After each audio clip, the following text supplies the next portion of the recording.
Well, it's such a pleasure and a privilege to have you back, Scott, here on the Leading Yourself podcast. It's it's amazing to talk to you, and every time we get to talk is because you're launching a new book, and yet here we are talking about your latest book, Career on Course. How have you been? Well, I've been great, and we have to stop that. We have to have lunch or a conversation that isn't about you interviewing me on our my next book. I kind of feel like they're our books because I always ask you questions and you offer feedback and you're helping me support. So someday I'm going to be interviewing you about your book on my podcast, and I look forward to that. I am looking forward to that. But let me tell you that this book, Career on Course, which is officially launched, we were just talking offline that I'm celebrating my second anniversary at the company that I'm working at right now. And I know the process that led to writing this book was a little bit the reverse process from other books. You had a coaching module that inspired you to write this book. And I went through that, and that inspired me and helped me making the decision to switch companies. We're going to talk more about that today, but I want to tell you that I'm here today and I'm celebrating 2 years and really happy with my career move because of the advice I got from you through what now is your book, Career on Course. You are the first podcast host that has ever said that because I don't think most people know that it was initially a course called Ignite Your Genius that several thousand people and companies put their employees through. And then a publisher approached me and loved that course and renamed it Career on Course, which I love. And so you're absolutely right. The book is the result of several thousand people attending the Ignite Your Genius course. And so thanks for reminding me. I actually hadn't talked about that in a few months or so. Yeah, which was a great course. And you even were offering live Zoom calls for anyone who wanted to join. So I know that this book, even though it just launched, it has already impacted thousands of people Thank you. with the content. And talking about that, this is the first book that I think is not really targeted to a niche Right, reader. right, Because right. all your books have been very targeted to marketing leaders, to people leaders. And this one I feel is like for everyone. Can you expand a little bit of what motivated you to write the book and expand your target audience in the way that you did with this book? You are exactly right. You can, for those of you maybe watching your podcast, you can see behind me, my first six books were pretty niche, right? They were focused on management or leadership or mentorship or marketing. And this is the broadest book that I've written. One is because kind of like you, I'm obsessed with helping people, right? You are a coach, you are a career advisor, you love to develop people. You and I have that commonality. It's kind of the basis of our original friendship, a sister from another mother. Plus, I love following you on social media. You have great posts with your family and your trips and that kind of thing. Uh, this was a book that I was super passionate about writing, helping people become more intentional with their careers. I'm a little older than you are, Carolina, but I watched people for 35 years in my career implode, skyrocket, stagnate. And as I started to research them formally and informally, I realized that so many people's careers are accidental. Jumping here, running there, chasing that, running from this. And they're fairly episodic and way too much serendipity in my opinion. And then I codified the people that had great careers, meaning they loved their jobs, they had influence, they were earning great money, they built a great steady trajectory, they were in control of their careers, had commonalities, right? They had a plan and they worked that plan. They did not give their career up to someone else. They didn't have a victim mentality. They accommodated serendipity, but that wasn't the definition of their career.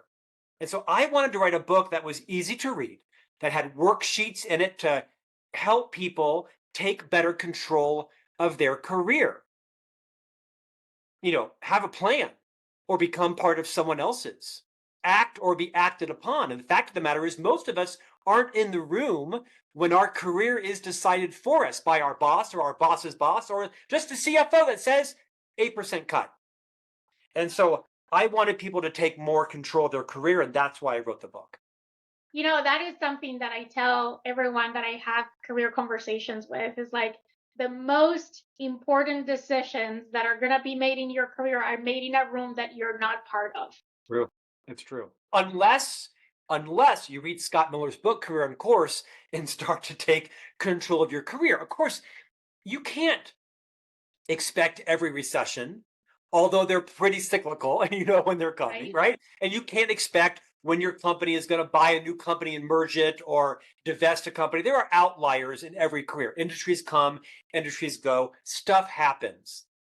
But I think actually you can control the vast majority of it and anticipate it if you're aware, ask good questions, you're well connected, and you have options, which is why strategy 10 is, dig your well before you're thirsty so that you're not caught off guard. I think more careers need to be owned by that person than them blaming someone else or giving responsibility up to someone else.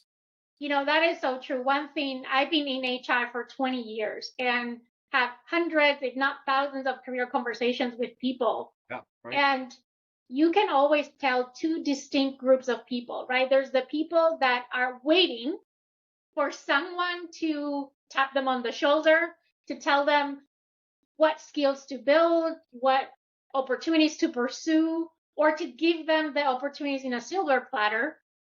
And you have the group of people that have read your book and are taking charge of their career. I use the analogy being the driver's seat of your career, maybe because I spent 20 years in the auto industry, but same concept, right? Be very intentional with your career, which I love the theme of the book. And, from all the times that you and I have spoke, we think so similarly. We do. But I want to go back to how this has personally impacted me. So, 2 years ago, I made a decision after 13 plus years of working in the previous company to make a career move. And chapter 1 of your book is the one thing that helped me make that decision, which is know your professional values. It was so eye-opened to me, Scott, because I have my personal values. I remember the first time that I identified them was when I took the 7 Habits of Highly Effective People, right? On habit 2, I identified my personal values for the first time. But then you came and said, what about your professional values and how are those in balance? And it was such an eye opener for me when I start thinking about what are my professional values. That helped me make that decision so clear in my mind. Can you expand a little bit on what is a little bit of the essence of chapter 1 of your book, Know Your Professional Values? Carolina, I mean, you're a people expert. And so I'm delighted at your endorsement of it because I'll be honest, it's been kind of controversial. All of the self-appointed values experts have trolled me all over social media because they say, no, no, no, no, no. You only have one set of values. Scott's wrong. I'm like, wait, did you get like a PhD in values? Really? I mean, so whatever. But I haven't changed my mind because I think it's a nuance. I mean, maybe it's 2 segments within your values. The point is, I don't think the vast majority of people know what their values are. I think if you were to ask people, what do you value? Oh, I value liberty and freedom of speech and choice. Whatever, great. I don't think most people have done what you and I have done, which is take the time to codify and write down and prioritize their personal values, which are different, I think, than your professional values. Like you, I learned this through a Franklin Covey experience. I went to a speech of one of our co-owners and I left and took 3 days and wrote down my personal values: purpose, health, integrity, loyalty, positivity, abundance, and learning. PHILPAL, Phil Pal. And 18 years ago, I memorized it and I live my life pretty fiercely in accordance with purpose, health, integrity, loyalty, positivity, abundance, and learning. But those aren't my professional values. That's not the lens through which I make all of my decisions. My career isn't my purpose. My purpose, I think, is to honor my creator, keep my marriage together, and launch these three sons of ours into the world with the skills and the conscience they need to thrive. My professional values are maximize my income because I'm the sole provider for my entire family financially. Second is to work with and for a brand that I like and trust and respect. And third is to work with people that I like and love me. And so I advocate that you need a set of personal values and professional values to know when they are in alignment, when they are in conflict, when they will change based on your roles. My values will change. I hope my professional value isn't always to maximize my income. I hope someday my children will be off the dole and I can do things I love, not things I have to, because quite frankly, I work for a living. My avocation isn't my vocation. I like to drink champagne. I can't figure out a way to earn a living on that. And I have to earn a living so I can buy my champagne. You get the point. I like that it resonated with you because it has been somewhat controversial. And I don't shy from controversy. I believe people whose careers are not on course, it's because A, they haven't determined the course yet. And B, they haven't identified what are their values professionally. It might be title, it might be equity, it might be security, it might be flexibility, international assignments, it might be a big budget or an expense account. I don't care what your values are, but you ought to know them, and your career decisions should be made through those lenses. For example, I know people in sales that are in a bit of a career cul-de-sac. They can't get out of it. I'll talk to them and I'll say, but you don't live in your territory and you have a face-to-face job. Well, yeah, but I can fly in, once a month and such. And I say, but your number one goal is to maximize your income as a salesperson? But your number one personal value and family and your life is your family. It's being near your grandfather. I love that. But you can't move to Sacramento, which is your territory, because your number one personal value is family. I love that. But those are in conflict. And you have to decide, are you going to be okay with that? Maybe you're going to move to Sacramento when your grandfather passes away. And they say, oh my gosh, I never thought about that. Yeah, maybe I need different values, or I just need to realize that my personal value is going to trump my professional value and be okay with that until my roles change. Maybe I'm simplifying. I think it's an epiphany for most professionals. Yeah, it was for me. I mean, I do think that the more you can align both, the better. And when you're Yes. making decisions, the more you're close to both is important. Right. But a lot of times when you only look through the lens of one or the other, if they're not aligned, you are creating a conflict for yourself. And then you end up being disengaged or regretting your decision. Or not And having a it was super strategy, helpful right? for me. Yeah. Thank you. My fear, and I know you want to move on, my fear was that people would see this and say, oh, values, another person telling me about my values. I want to be the last person telling the reader, no, take some time, sit down this weekend and really think about what your values are and how does your time align to that, and think about your professional values. What do you really care about?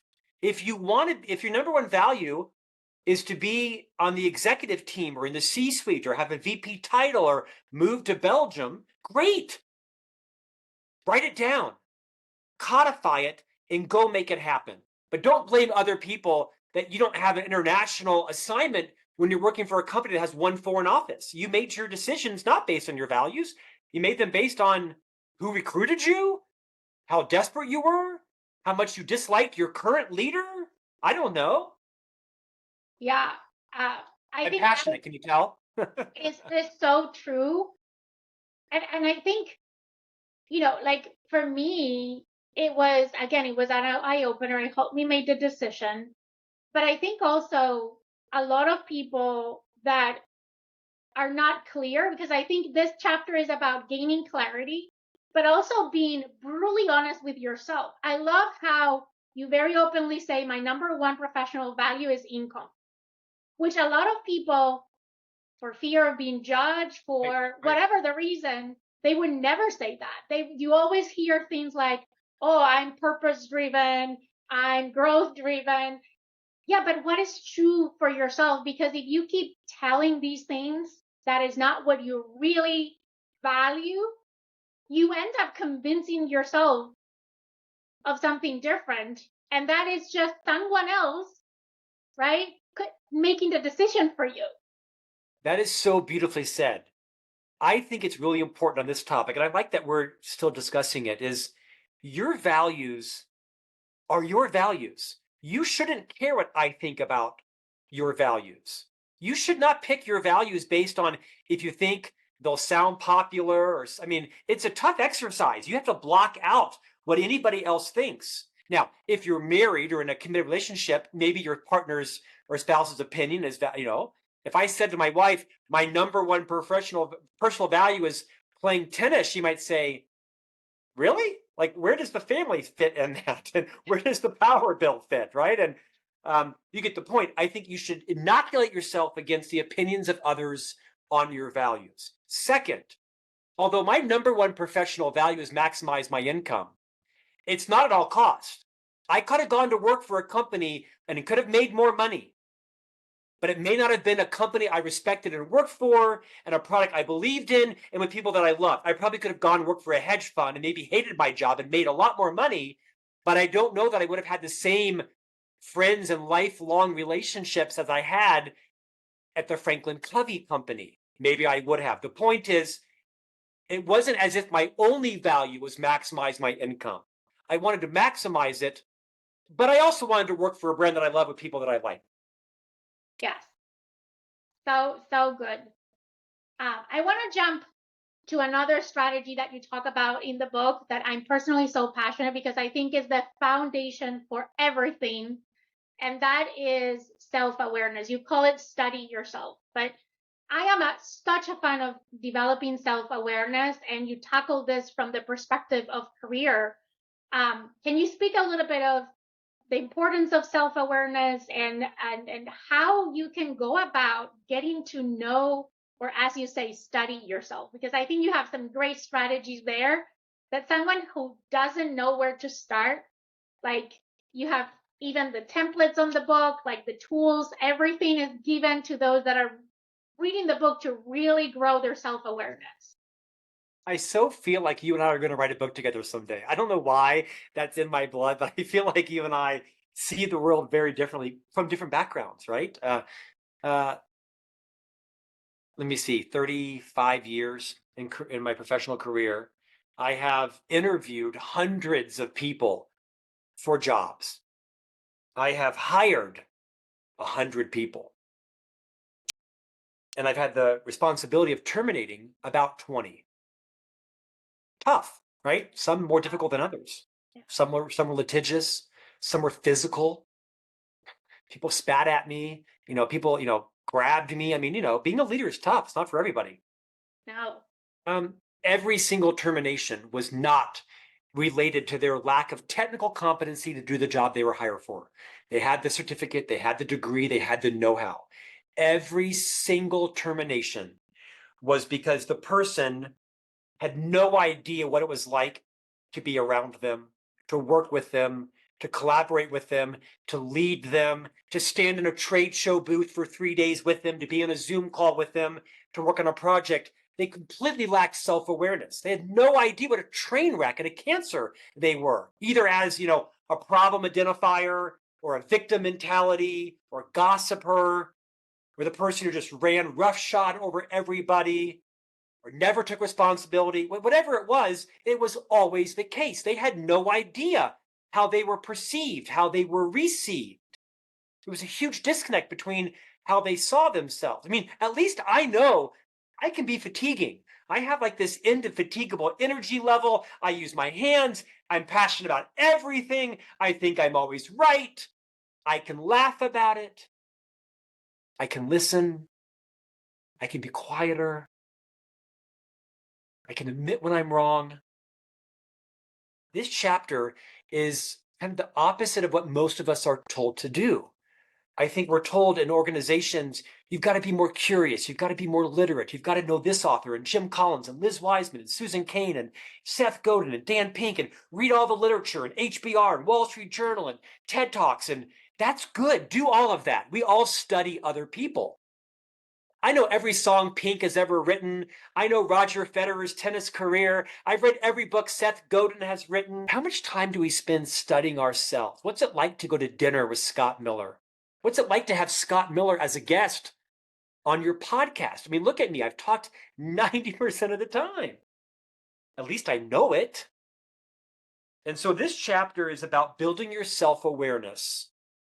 And in this, like all 10 chapters, I offer worksheets. This one, I tell people that you should build a team. I suggest a team of 8. 4 people in your personal life, 4 people in your professional life, people you trust, people that are mature, wise, have good self-regulation, are respected, influential people, people that know you. And they all don't need to be your champions. Some of them could be your detractors. Mhm. And you ask them 2 questions. What do I do that delights you? And what do I do that annoys you? And then just listen and document it.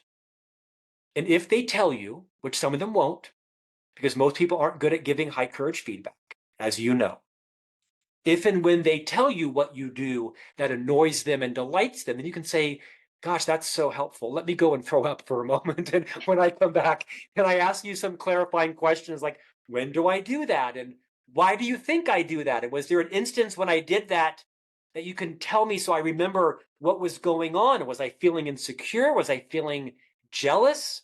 Was I feeling threatened?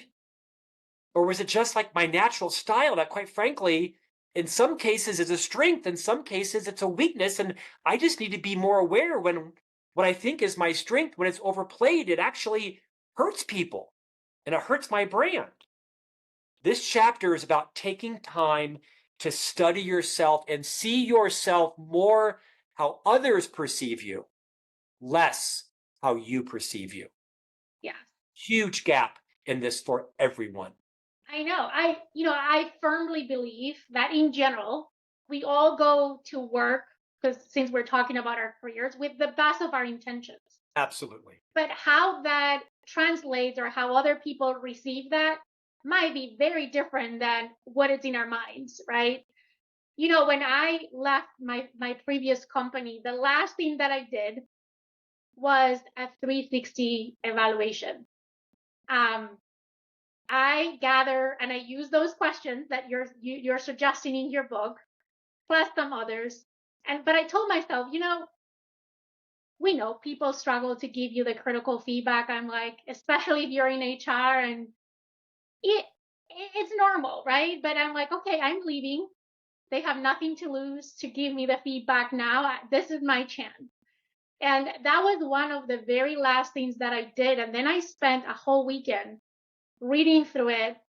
And I have to admit that the things that annoyed people about me was hard, right? To read the feedback, because that is never was my intention. As I think for everyone, it's not our intention to annoy others or to disrupt others in any negative way. But then I took everything and I'm like, okay, this is so powerful because I'm starting a new job. No one knows me. Mm. I have a chance, a blank slate to create my own personal brand. If I were to ask the same questions to the people I'm about to meet and work with, what I would like them to say about me, and how can I use the feedback to adjust. And there were things that I consciously decided not to change because they're core to who I am, right? That core to my values, and I wasn't willing to change them. Getting the feedback doesn't mean that you're going to react and change everything that you get feedback around, but you get to choose, right? And the just the self-awareness is so powerful. There was a lot of aha moments on, oh, I can see how they think that, even though my intention was completely different. I Which don't leads need to me, oh, comment go ahead. on that. That was beautifully said. When as you were talking, I was thinking, why is she not writing a coaching book? I mean, this is great content coming from you. I have nothing to add to that. I think that is perfect what you just said. And I think this leads very well into strategy 5 in your book, which is define and build your brand, because self-awareness is the basis for that, I believe. And in your book, you talk about how, which I so much agree with, we all have a personal brand. Whether you have intentionally built it or not, we all have one. Whether you're aware of what your brand is or not, you have one. So why not be intentional about building your brand? Can you expand a little bit on this topic of building your personal brand? Or rebuilding it, right? I mean, this is not, yeah, this is not like a new aha. It's not an epiphany. We all know this, but I don't think, to quote you, that we curate our brand intentionally. I mean, I'm a literary agent, right? So I have a client that's writing a book about origin stories. Like, why are we the way we are? As a 56-year-old husband and dad and entrepreneur, I'm often accused of being like a micromanager, a bit of a control freak. I like to manage things. I don't like to be caught with my guard down, right? I like to control as much of my life as I can. And this guy asked me like 4 questions, and I realized, oh my gosh, I had no idea. I'm this control freak because my mother was raised by 2 alcoholics, and so she became like this manager because her life was so out of control. And my mom did a lovely job of raising us, but I am my mother, and I guess I never really put that together. My personality is different in terms of, the things I tried to change, but I started to realize my brand is the way it is, not because I'm a sociopath or a narcissist. My wife might agree on the second one, but I'm the way I am because of how I was raised. I didn't do anything wrong. I'm not a mean person, I'm not a bad person. I just have a vision for how things should look, and I want that to be that way.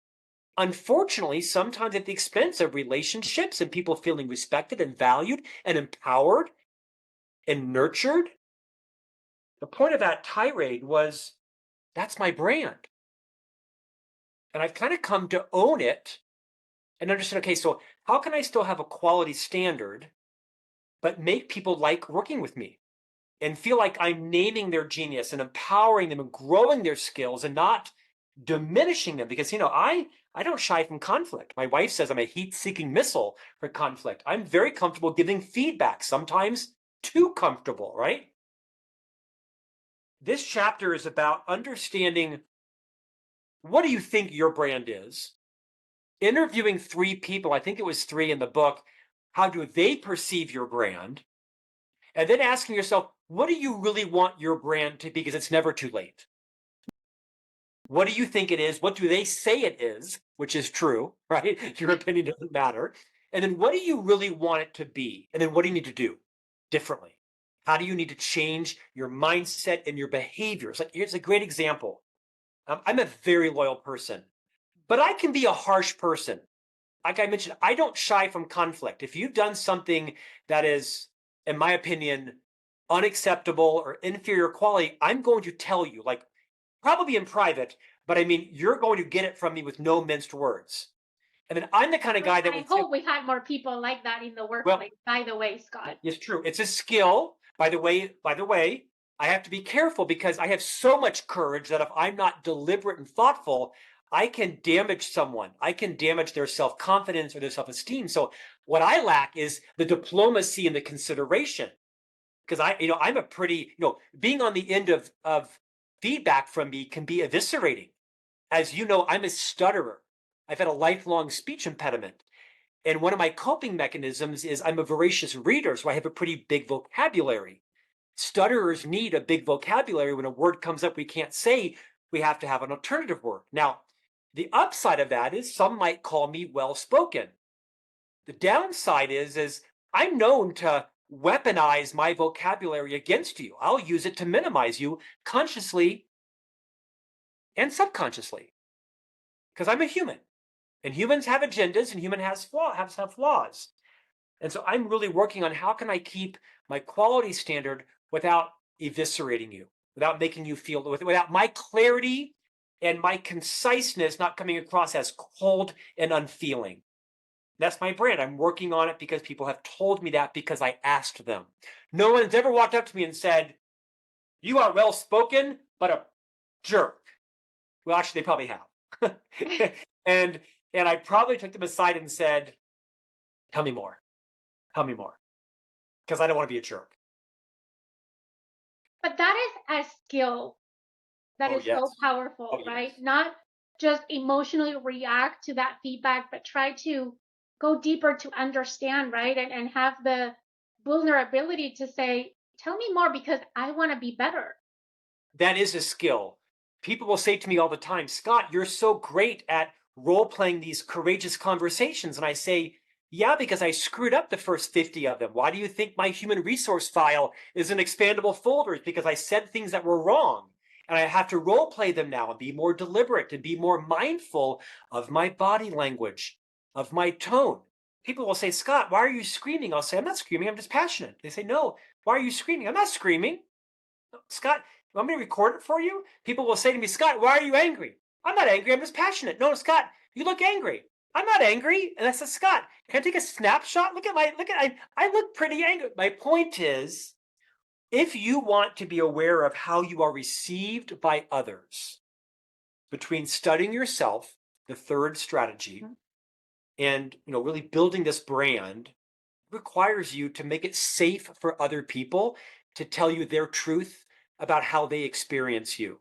You won't use all of it. Some of it won't be helpful, right? Some people who give feedback to me about me is more about their ex-husband who acts like me or their ex-boss who looks like me. So I have to be careful to recognize not everybody has my best success at heart. Some people that are good people still have bad intentions. And so I have built a group of people around me that I know have my best intentions at heart. And I listen intently to everything they say about me. I have a coach who tells me she turns off most of the time when I speak because she thinks I'm always in selling mode, persuasion mode, or influence mode. Duh. I was a sales leader for 25 years. I was a chief marketing officer, sales and marketing. Of course, I'm always in selling mode. I'm a literary agent. I'm an right? And so, but I have to be thoughtful around, okay, so how do I calibrate my style and my brand so that she doesn't turn me off and think I always have, by the way, this is a very dear friend of mine, but she tells me, yeah, I'm done with you because it's like Charlie Brown's teacher. I'm tired of talking to you. She actually would say, I wish I was talking to you. You do all the talking, Scott. So you got to have deliberate intentions with who you ask to be on your team about your brand as well. Totally. I want to go back. I know I skipped the order of how you structure the book, and there is so much intention on the way you structure the chapters. Like they're meant to be read and gone through the exercises in that order for a reason. But if I go back, one of also my favorites, I guess I can say that of almost all of them, but it's how to recalibrate your long-term plan. And I know you and I have talked about this. Like when people ask me, what is the one career advice you can give me? One thing, if you could only tell me one thing, I always tell people, think 2 steps ahead. Like Yes. it's never about the next job because that's not the job you're going to retire from unless you're 65 and you're already thinking on retirement. So don't look at the next job as the end of the game. The next role is just a milestone to prepare you to where you actually want to go. And you approach you use different words, but very similar in concept when developing a long-term plan. And by the way, can I say that I'm amazed of the fact, I always tell people your plan can always change. But in your book, you talk about how you wrote yours on a napkin when you were, 23, and you had followed it to a T since then. But can you explore a little bit on this concept of long-term planning? You mentioned it at the beginning, you need a plan. How you go about creating a career plan? Okay, half your subscribers just hung up when they realized that I wrote out my career plan on the back of a napkin. It actually was a placemat from TGI Fridays. When I was 23 years old, I was living in Orlando working for the Walt Disney Company, and I'd just been out of college. And I turned over the paper placemat and I sketched out like my 50-year career. But here's the chapter. To quote you, again, everybody I meet, they're talking about what's next. And I say, no, no, no, no, no, no, no, no, no, no, no. you need to think about what's after what's next. You're playing checkers. You should be playing chess. And I'm not very good at either, but I know the rules of both. My boys all beat me in chess. That's because chess was a course in their school. They had to take chess, and I loved that. Like the one reason I had them still at that school.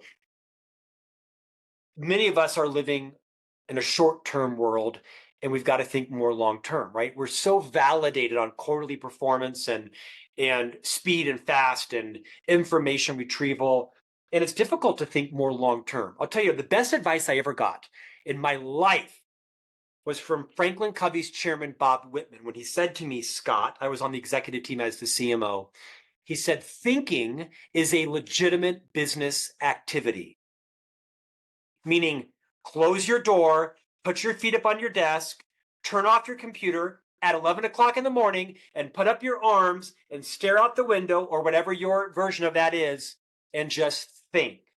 Your people, your plan, your strategy, your market position, your brand, your competition, your career. I love this concept of thinking is a legitimate business activity because none of us create intentionally much time for that in our lives. And some of us think if someone's in their desk just doing nothing, they're doing nothing. Maybe they could be thinking.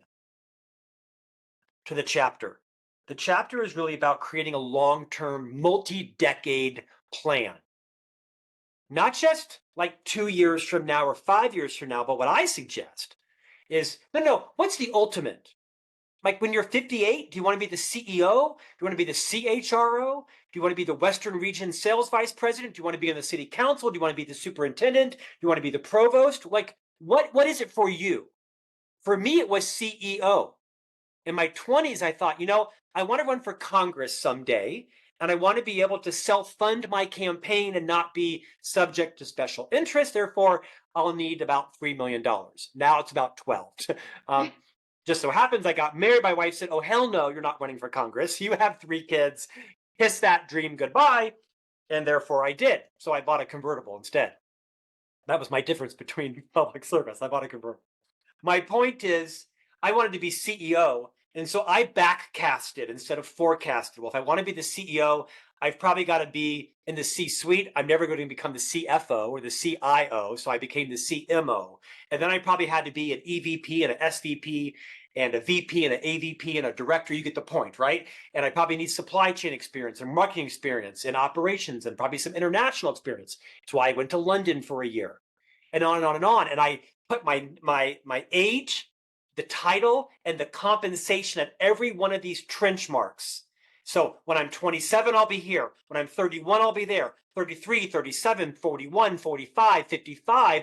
And I put my age, the title, and the amount I wanted to make.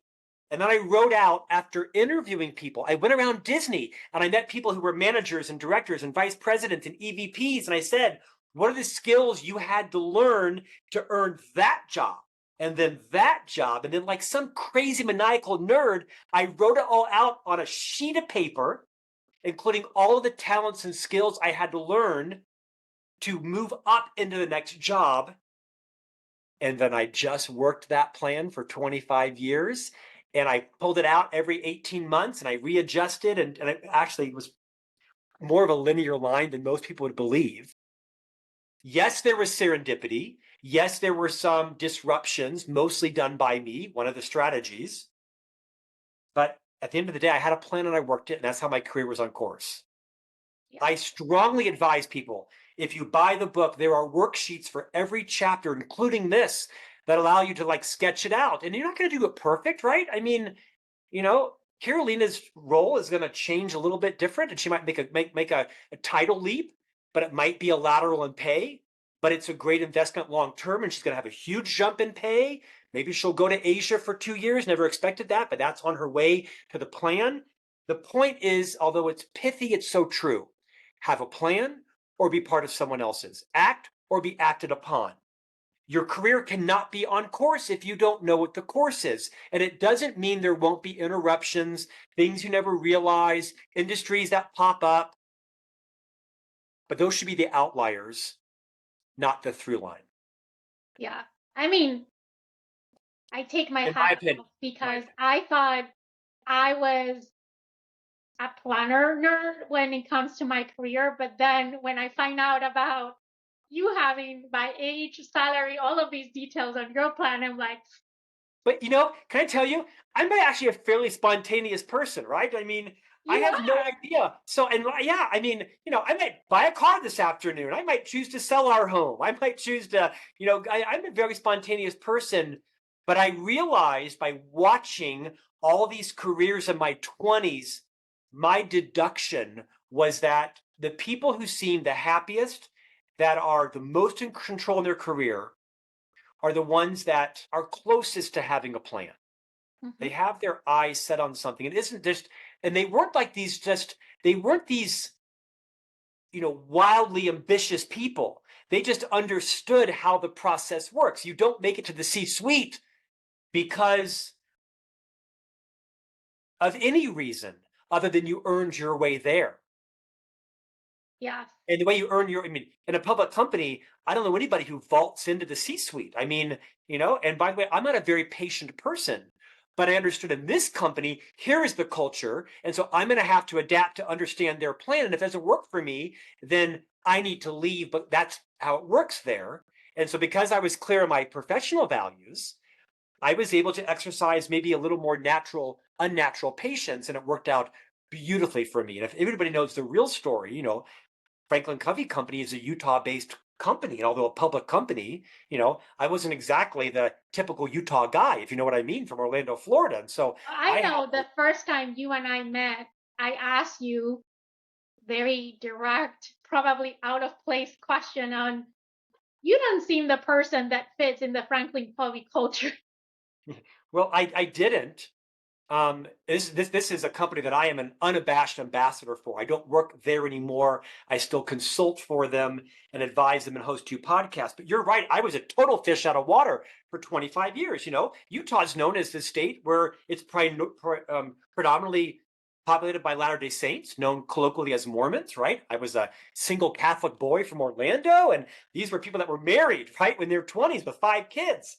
I had great mentors in the company. Your religion does not matter at the Franklin Covey Company, nor does your race or gender or sexuality or orientation. It doesn't matter. But companies have cultures, period. Right. And I was able to understand, okay, what do they value here?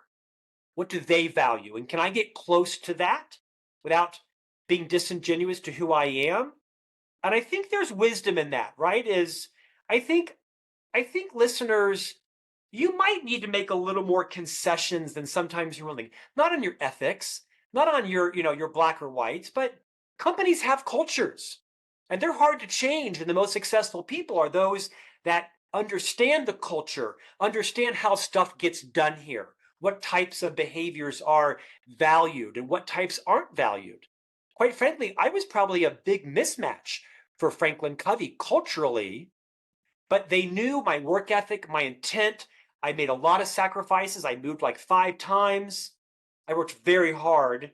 And I'll have to tell you, emotionally, they rewarded me for it. The CEO and the chairman took great care of me, and we're very good friends to this day. With lots of disagreements, right? I mean, I'm a fish out of water there, but I love them and they love me. Yeah. Mostly. Mostly.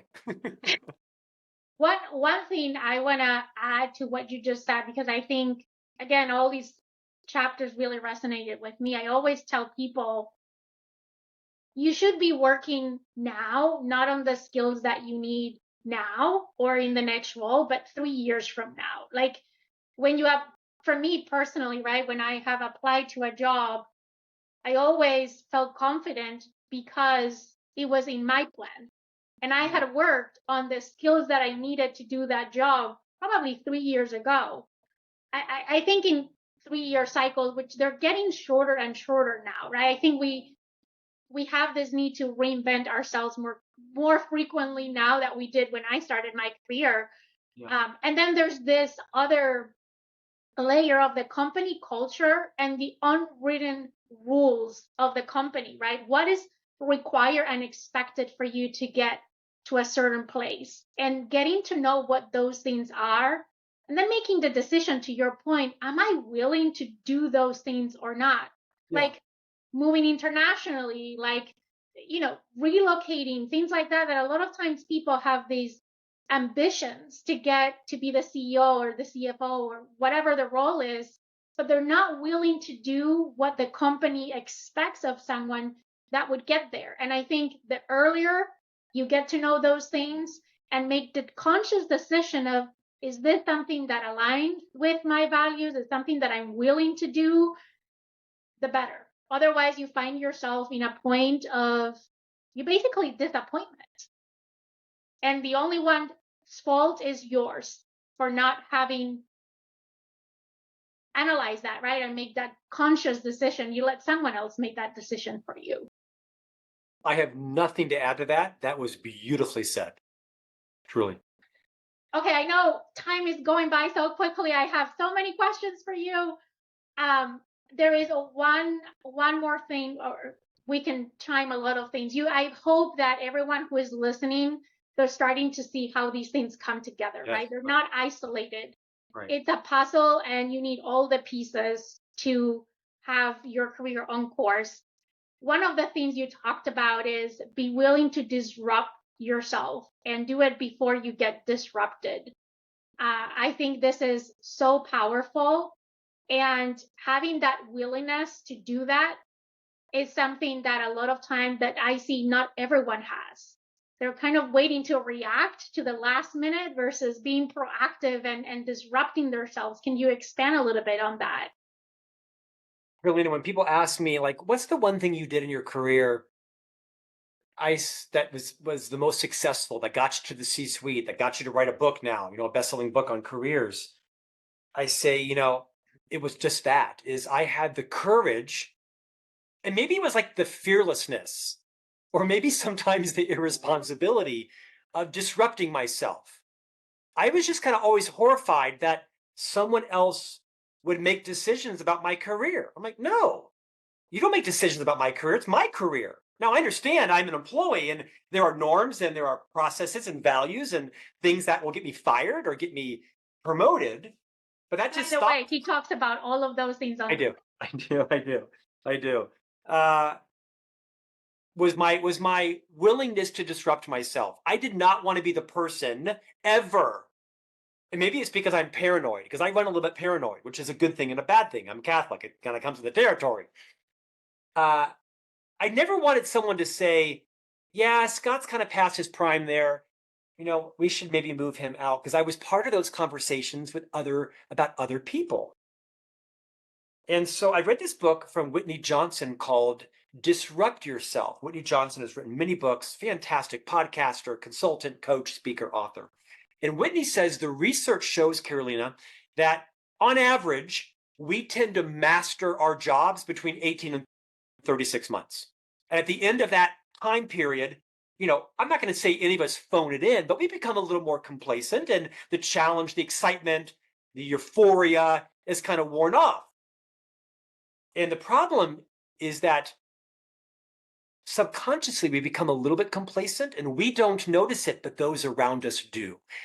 Other people notice it before we do, and then they start making judgments on, well, he's not stretching himself, or she's not in a growth mindset, or whatever it is. And I think it's a dangerous trap for a lot of people.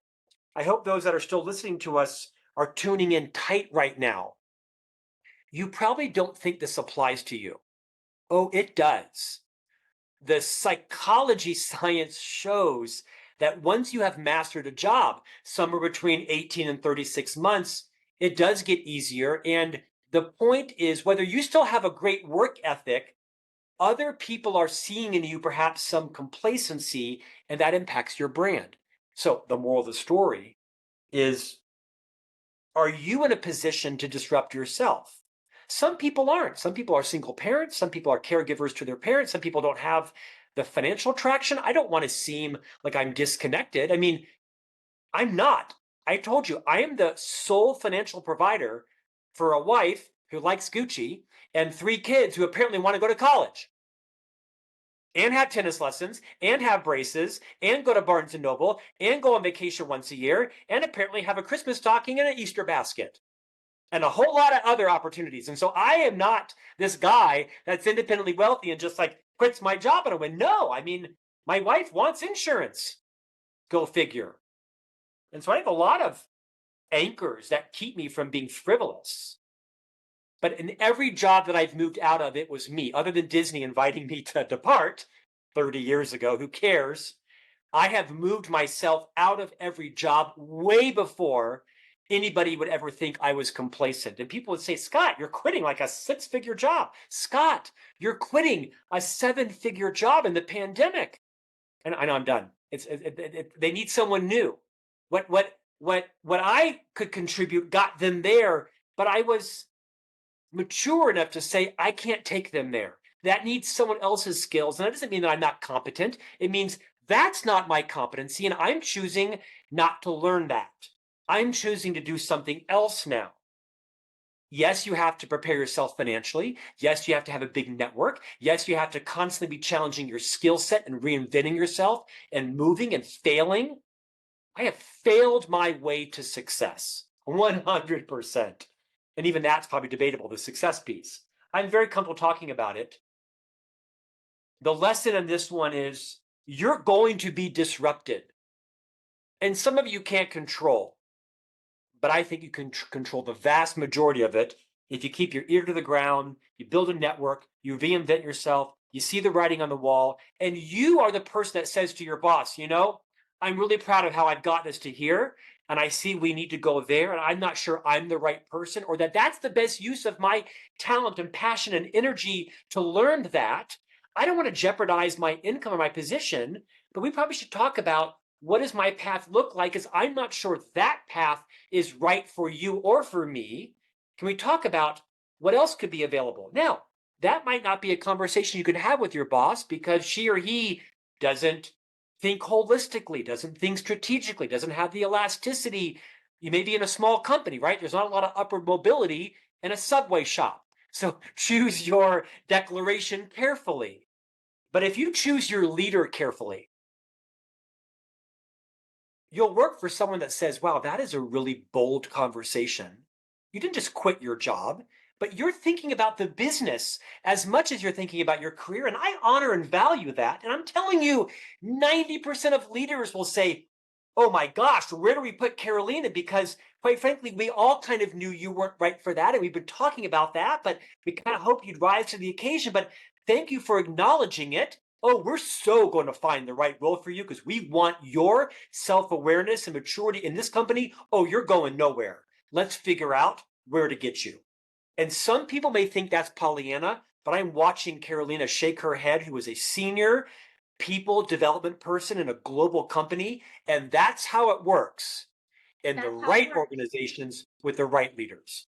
That's how it works. And I would say before you get to the point of even quitting your job or getting to this, there's so much you can do in preparation for that to on an ongoing basis disrupt yourself and put yourself outside of your comfort zone and continue to stretch yourself. It was so eye-opening for me, Scott, when I switched jobs. Like I thought I still was learning in my previous job. And then when I switched companies, I realized how much I had been on a comfort zone. Yeah. When I had to learn a new industry, learn a new company, build a new network. A lot of times you don't realize that you're getting complacent, to your point. And there's a lot of things you can do without taking this, I'm going to call it drastic decisions, to prepare yourself for the time when you're ready to make the decision. Beautifully said. I know our time is coming to a close here. This is also a great conversation for leaders. All of your talent is up for bid right now on LinkedIn.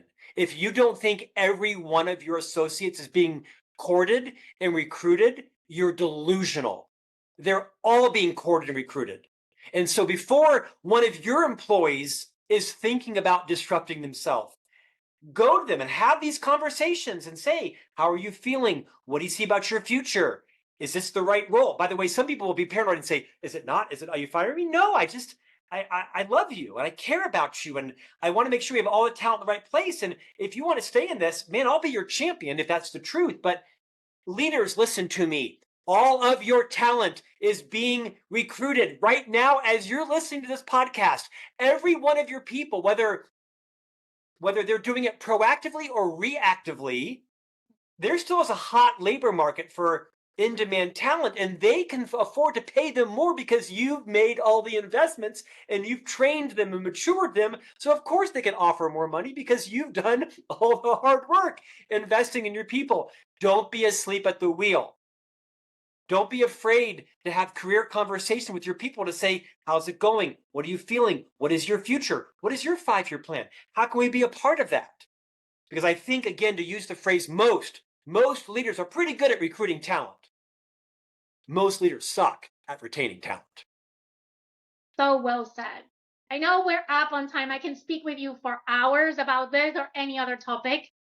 Thank you so much, Scott, for being here one more time on the podcast. As always, I always enjoy. It's a pleasure talking to you. I always learn from you. You're a great mentor. Everyone who is listening, go grab a copy of the book. If you have any career goals this year, you need this book. It's the roadmap to be intentional about your career. Thank you, Carolina, for your friendship. Thank you for the spotlight.